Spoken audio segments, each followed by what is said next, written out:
A paz de Cristo, irmãos. Que bom estarmos conversando esses dias sobre oração. Oração é um tema muito importante e tem muitos desdobramentos. Hoje estamos falando sobre oração pela família.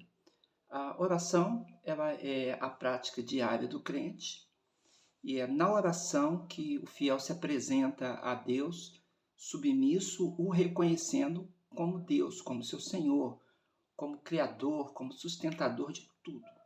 Porque reconhecemos que Deus sustenta toda a realidade, nós submetemos a nossa realidade, a nossa vida, a nossa jornada, os nossos projetos, os nossos pensamentos, sentimentos, né? A nossa família, submetemos tudo a Deus. Essa é a parte do crente, é assim que nós tratamos. O cristão, ele é ligado à oração, porque com a oração ele conversa com Deus, ele se submete a Deus, ele vence a carne, ele vence as lutas, vence o mal espiritual e ele consegue seguir adiante. A oração completa a vida cristã junto com o estudo da Bíblia, né? E a submissão à palavra de Deus e o serviço cristão, né? Existe uma certa dinâmica na oração. E a chave da oração é necessidade. Essa é a palavra-chave de oração, necessidade. O crente ora porque precisa de Deus. Nós clamamos a Deus, vamos a Deus, buscamos a Deus porque nós precisamos da comunhão com Ele. Precisamos do perdão de Deus, perdão pelos nossos pecados, nossas falhas, nossas omissões, dos nossos pensamentos, nossa inclinação. Nós precisamos de Deus. Então, nós vamos a Deus porque necessitamos dele, porque temos carência de buscarmos o nosso Criador e termos comunhão com Ele. Nós precisamos da direção para a nossa vida. Nós precisamos de paz, da misericórdia e da segurança em Deus. Isso é vital para a nossa vida e é vital para a nossa felicidade, é vital para os nossos objetivos, é vital para termos uma meta, termos propósito. A fé ela é continuamente renovada pela oração.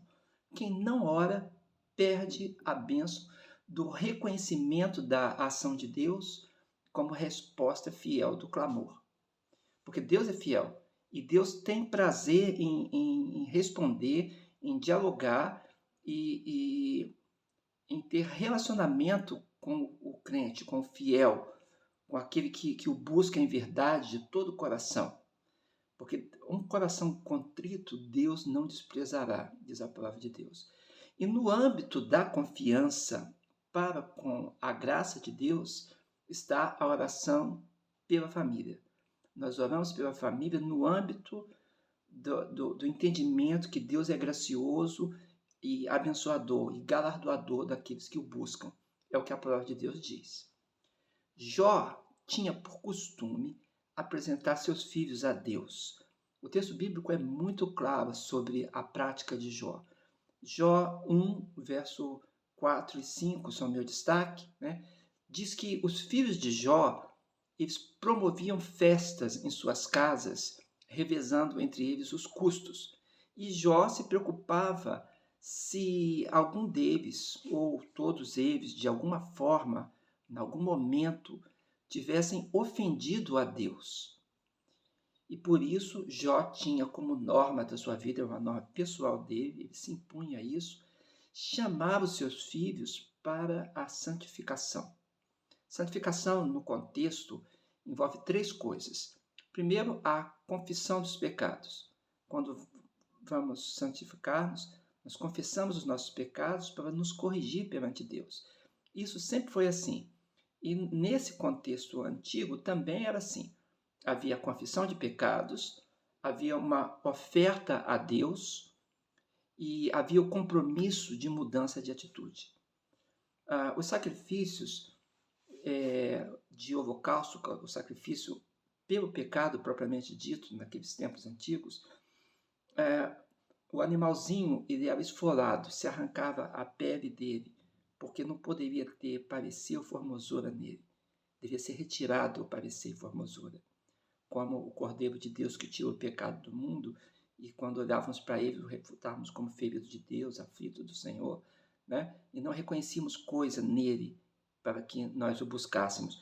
Dessa forma que Isaías descreve, era como o sacrifício era apresentado. O sacrifício era apresentado diante de Deus sem beleza, porque o pecado ele é triste.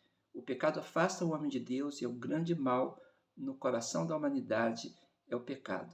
Então, o sacrifício era apresentado e a pessoa dizia quais eram os pecados que estavam sendo ali confessados. Naquela época havia um sacerdote para fazer isso. E se dizia então perante ele quais os pecados, ele impunha as mãos sobre a cabeça da pessoa e a outra mão sobre o animal, como se fosse uma transferência. Assim acontecia.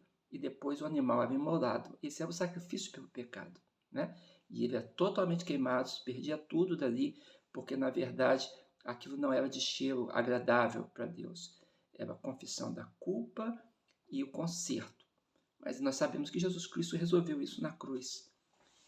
Não existe mais necessidade de sacrifício pelo pecado, porque o sacrifício já foi feito por Jesus. E todo sacrifício antes, cada gota de sangue que era derramado em todo o Antigo Testamento, cada gota de sangue de todos aqueles animais estavam apontando, tipificando, estavam mostrando o que aconteceria no tempo futuro quando Jesus Cristo entregasse a sua vida por nós e remisse, né, aquele que nele crê de todo o coração. Então, isso é o que nós encontramos, esses elementos: confissão de pecados, oferta a Deus e o compromisso, porque eu confesso porque quero mudar, eu confesso porque eu estou arrependido. E aí havia uma mudança de atitude. Ainda hoje, no Novo Testamento, ou nos nossos dias, os mesmos elementos são colocados. Eu preciso confessar a Deus, eu preciso ofertar a Deus. Quando a gente fala em oferta em Cristo, as pessoas pensam logo em dinheiro. Não tem problema algum em ofertar dinheiro para a obra de Deus. Mas a oferta aqui, ela é mais um sacrifício que leva ao louvor, ao que agrade o coração de Deus. É o fruto dos lábios que confessam o seu nome e na atitude do compromisso contrito, né, de dizer: Senhor, contra ti somente pequei, fiz mal, o que parecia mal aos seus olhos. Então, agora o contrito vai diante de Deus e muda de atitude. Bem, a santificação tinha o objetivo de purificação do coração para que o peso da consciência fosse aplacado, porque era reconhecido que tal peso, o peso na consciência, acontecia porque a mão de Deus pesava sobre mim, porque a mão de Deus pesava sobre aquelas pessoas e sobre nós também. Então havia um reconhecimento de que o peso na consciência acontecia porque Deus estava pesando sobre a pessoa para que ela retrocedesse de andar no caminho errado, no caminho errático, no caminho de pecado, e se voltasse para o caminho certo, para o caminho do bem, para o caminho da comunhão com Deus. Esse é o objetivo do Senhor. Então, sem santificação, não é possível ver os livramentos de Deus. Sem santificação é como se a pessoa se separasse, ela colocasse uma barreira entre ela e Deus, uma barreira do pecado. Então, essa barreira separa separa e bloqueia da comunhão com Deus. E isso impede o retroceder muitas vezes. Por isso que precisamos clamar por misericórdia para termos a força positiva, a força da fé, a força da contrição verdadeira, ajudada pelo Espírito Santo, que convence do pecado, da justiça e do juízo. Temos a ajuda do Espírito Santo para que essa confissão, esse arrepender e esse retornar seja válido. Nós precisamos de Deus no processo de tornar a Ele.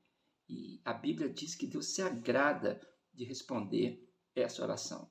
Então, a Bíblia diz em Hebreus 12:14, segui a paz com todos e a santificação, sem a qual ninguém verá o Senhor. Então, a santificação, ela abre o caminho para a comunhão. Na verdade, a santificação, ela permite o serviço sagrado, né? Ela permite a comunhão no templo, ela permite a oração, ela permite o serviço cristão. É muito necessária a santificação. E por isso, Jó chamava os seus filhos para a santificação e os apresentava a Deus em oração e em sacrifício de oferta, né? E conserto. Em Jó 3, verso 5, a Bíblia diz bem assim, Josué 3, verso 5, a Bíblia diz que Josué fala também ao povo, dizendo, santificai-vos, porque amanhã o Senhor fará maravilhas no meio de vós. É como se fosse uma chamada por imediato, santificai-vos hoje. A palavra hoje não está lá no texto, né? Mas a urgência está, né? O chamado à santificação está. Então diz, vamos nos santificar. É esse o momento da santificação. E o Senhor, então, está preparando vocês para o milagre que vai acontecer depois. Mas primeiro, vamos a Ele, vamos nos consertar. Então, na oração pela família, esse chamar do familiar para que haja conserto, para que haja confissão, você não faz um papel sacerdotal, né? Às vezes a gente quer tomar esse papel para nós, mas nós já temos um grande sumo sacerdote sobre a casa de Deus, que é o Senhor Jesus Cristo, o qual Ele mesmo se apresentou como sacrifício por nós. Então você pode dizer para o seu familiar com toda tranquilidade, confessa a Deus o seu pecado. Confessa a Deus a sua falta. Diga qual que é. Diga para Ele. Se a pessoa quiser compartilhar com você, Ele vai ter comunhão contigo, para você o abraçar, não julgar, porque não é esse o papel que você está fazendo, você está ali como intercessor. Então você recebe o que é apresentado e concorda em oração perante Deus. Esse é o nosso papel. E aí Deus faz o milagre é a parte dele. Em Gênesis 18, Deus disse que ele poderia revelar a Abraão as coisas que Deus estava para fazer, estava para executar. E em Gênesis 18, Deus fala bem assim, que Abraão se mostrava fiel a Deus, providenciando o cuidado espiritual para a sua família. Observa que isso é muito forte, é um texto muito forte. Eu gosto muito das palavras de Deus em Gênesis 18, especificamente no verso 19, que me agrada muito. Deus fala bem assim, porque eu o tenho conhecido, está falando de Abraão, e sei que ele há de ordenar a seus filhos e a sua casa depois dele. Então, o que Abraão faria seria para sua descendência direta e para aqueles que viessem como sua posteridade, ele fala, e a sua casa depois dele, para que guardem o caminho do Senhor, para agir com justiça e juízo. Veja, se apresenta em contrição, confessa o pecado, oferece a Deus esse coração, mas há um compromisso. A oração não pode ser hipócrita. Eu pedir por alguma coisa que não vai me fazer mudar. Eu preciso pedir algo a Deus sabendo que o meu coração está disposto a não retroceder. Então, ele fala assim, para agir com justiça e juízo, para que o Senhor faça vir sobre Abraão o que acerca dele tem falado. Isso é um ensinamento para nós, para que o nosso coração reconheça e haja com justiça e que a gente ordene a nossa família perante o Senhor para que eles tenham a segurança que nós temos recebido em Deus. Então, quando oramos pela família, nós os chamamos à comunhão e os chamamos para assumirem uma posição perante Deus.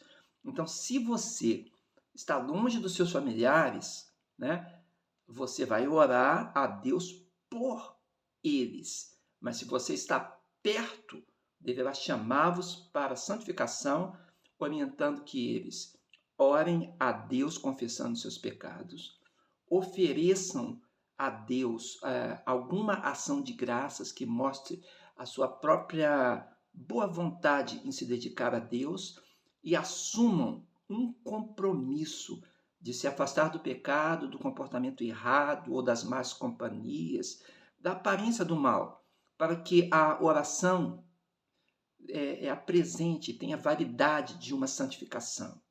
A validade da santificação da oração precisa da participação de quem recebe a oração, e não apenas é um mero ritual ou repetição de uma oração sem a vida espiritual agindo na espontaneidade das pessoas. Eles precisam demonstrar espontaneidade. E isso é um convite gracioso, é um convite de Deus.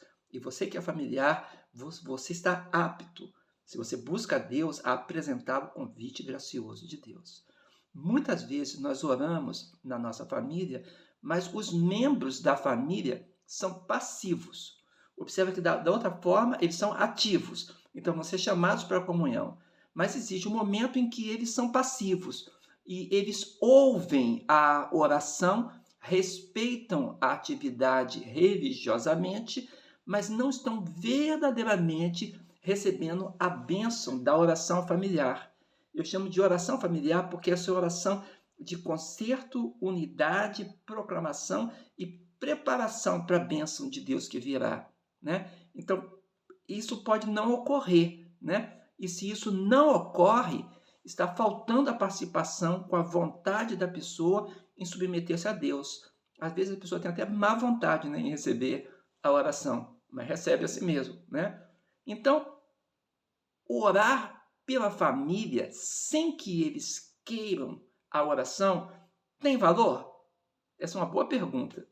A resposta é: tem muito valor. Toda oração tem valor, mas é uma outra categoria, não é oração familiar. Aí é intercessão espiritual pela família. Quando oramos por quem é passivo na vida espiritual, ou quando alguém está recebendo oração sem saber que ela está acontecendo, então isso é um clamor por ela e não um clamor com ela. Estamos verdadeiramente intercedendo a Deus. Aí a categoria é a intercessão. A dinâmica é bem diferente. No primeiro caso que eu citei, né? Ou seja, quando os membros da família aceitam ser participantes para buscar o Senhor e passam a estar comprometidos com a entrega das suas vidas a Deus, então nós temos unidade espiritual, que é verdadeiramente importante, né? No segundo caso, esse que estamos apresentando agora, nos colocamos perante o Senhor Deus, clamando por misericórdia. A intercessão, então, é um tipo especial de oração. Em Lucas 22, 32, Jesus intercedeu por Pedro, né? Embora Pedro nem soubesse que estava como alvo das ações de Satanás, que queria evidenciar a fragilidade de Pedro, evidenciar os seus pecados, destacar, colocar uma lente de aumento, né, para que Pedro ficasse constrangido diante da sua fragilidade e ficasse inoperante espiritualmente, corroído pela culpa. Então, Satanás queria peneirar, passar peneira fina para procurar a falha de Pedro e destacá-la para que ele caísse ou que ele fosse julgado por não crer no livramento se submetendo a Deus. Então Jesus fala: mas eu roguei por ti, para que a tua fé não desfaleça. E tu, quando te converter, fortalece teus irmãos. Observa que isso é muito importante. A Bíblia diz que o Senhor, pois, virou o cativeiro de Jó. Estou retornando ao meu texto, né? Ele virou o cativeiro de Jó. Quando Jó passou a orar pelos seus amigos. Intercessão. Compreende? E o Senhor deu a Jó o dobro do que ele antes possuía. Nós não buscamos o dobro do que possuímos, alguma coisa. A ideia não é essa. A ideia é o coração estar se preparando para o que Deus vai fazer, não importa o que ele queira fazer. Mas a santificação, ela é necessária para que a gente possa adquirir aquilo que Deus está operando em nós. Você fala: mas Deus não pode fazer isso sem que eu faça nada? Claro, ele é soberano, né? E ele pode fazer exatamente por graça ou por propósito. mas eu estou trabalhando aqui a regra bíblica, ok? Na soberania de Deus, Deus pode fazer o que quiser. De todas as doutrinas da Bíblia, a maior delas, a maior de todas, é que Deus é soberano, pode fazer o que ele quiser. Deus pode, inclusive, até conceder que você tenha oportunidade de escolher um sinal, como fez com Acai, né? Como é que você quer? O relógio de Acai vai para frente ou para trás, né? Quando Deus falou com o rei, né? O que você quer como sinal? Não quer sinal? Eu mesmo darei um sinal. Então, Deus, ele se apresenta com o coração também para que a gente seja participante. E esse é o mistério da oração, é que Deus responde à oração do crente. A intercessão é um peso que está no coração, por causa de alguma preocupação ou por causa da percepção da necessidade ou do perigo que alguém vai passar, ou pode falar de alguém, mas pode ser um coletivo, um grupo de pessoas, né? Não importa o tamanho, a quantidade, né? Mas a oração é um peso que é apresentado. O peso do coração tem uma carga de sentimento e desejo de ver a bênção de Deus operante na causa apresentada. Se a pessoa que apresentar a oração, a pessoa que apresentar a intercessão, for alguém que vive a justiça de Cristo como seu padrão de comportamento, entende? Não é que realiza uma justiça, é que vive sob a justiça de Deus para o seu cumprimento e para a sua pregação, para a sua declaração e para a sua confiança. Se esse é o padrão de quem está buscando a Deus, se esse é o seu testemunho pessoal, então essa pessoa encontrará acesso na intercessão a Deus com maior facilidade. E alguém fala assim, então a gente pode mexer com o coração de Deus? Isso é muito complicado para explicar teologicamente. O fato é que Deus é uma pessoa, e a Bíblia diz que ele tem o coração voltado para aquele que o busca. Como isso se processa, eu não sei dizer para você, mas que se processa, sim, porque senão Deus não responderia a oração. Alguém pode dizer, mas Deus só responde a oração que agrada a ele. A resposta é óbvio, né? É claro que Deus vai responder só o que agrada a ele, ou o que está dentro de algum propósito que nós não conhecemos.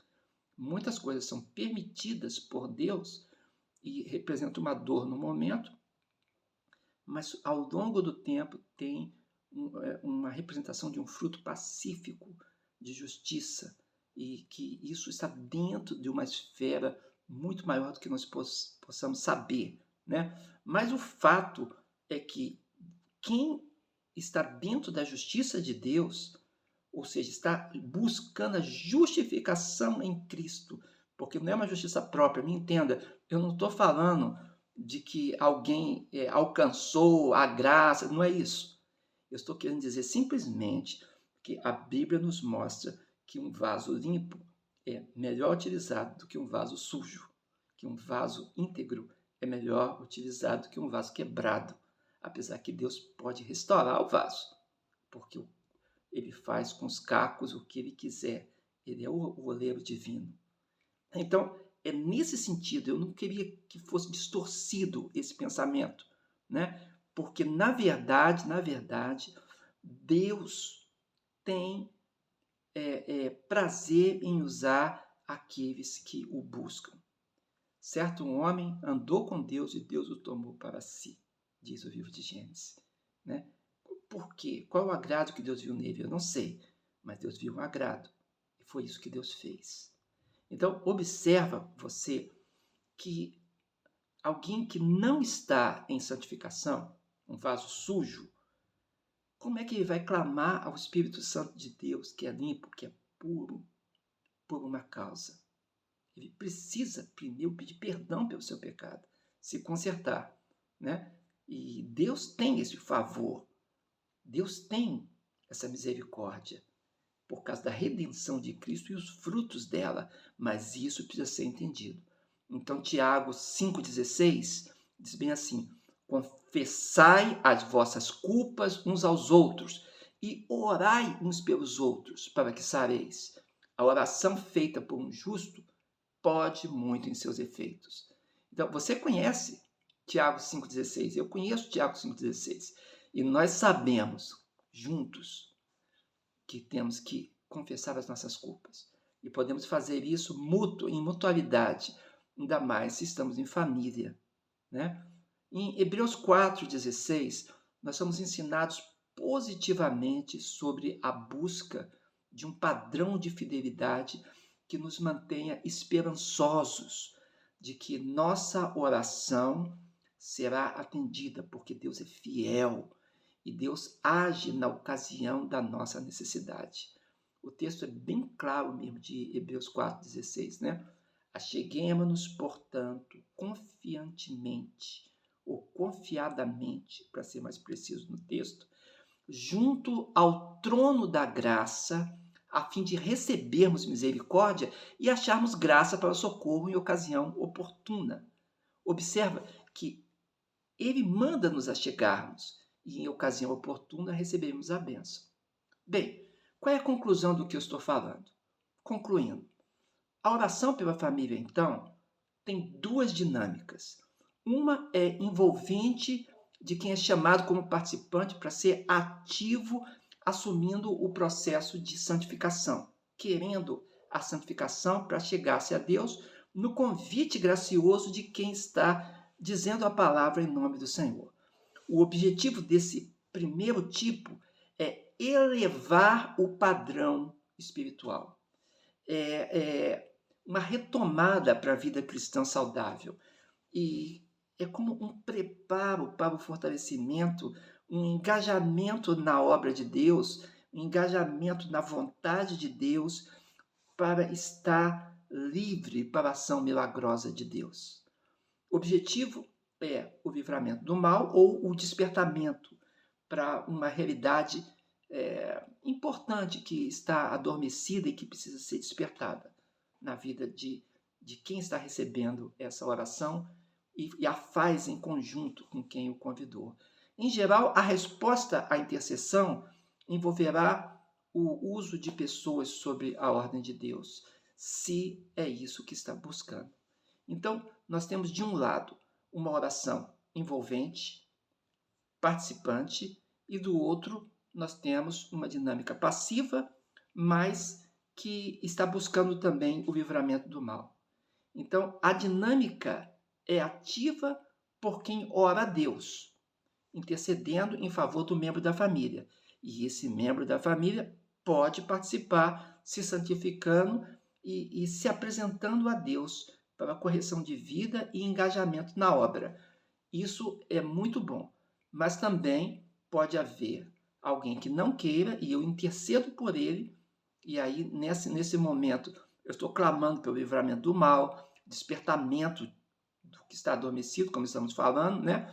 E, em geral, a resposta à intercessão envolve Deus despertar também alguém que esteja perto para cumprir o que é de Deus, ou alguma instituição, ou igreja, ou alguma realidade que Deus esteja trabalhando, né?